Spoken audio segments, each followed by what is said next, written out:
في 3 حاجات اتحسنت في iOS 26 الايفون محدش اتكلم عليهم. تعالى ما نشوف ايه هما. اول حاجه لما تيجي تتصفح حاجه معينه، زي مثلا انا في السيتنج هنا ودخلت مثلا على الجنرال هنا وعايز ارجع ورا، يا اما بندوس على الزرار اللي فوق بتاع الرجوع، يا اما بنيجي عند طرف الشاشه هنا ونرجع كده فبترجع معانا باك. دلوقتي بقى ينفع ان انت ترجع من نص الشاشه، يعني تدوس في اي حته هنا كده تعمل بس سلايد كده هيرجع على طول. تاني حاجه وليها ليها علاقه بالباك جراوند ساوندز، ده الصوت اللي انت بتشغله في الباك جراوند زي كده. تختار الاوشن، في صوت مطر، في صوت الليل. دلوقتي بقى ينفع ان انت تعمل تايمر للصوت دون، لان في الاول كان انت بتشغله ولازم انت اللي تطفيه، ما يطفيش لوحده يفضل شغال على طول.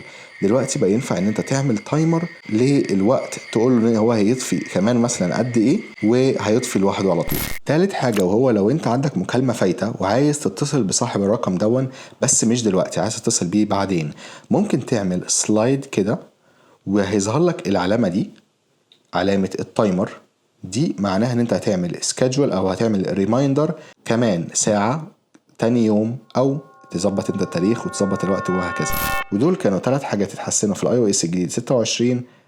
سلام.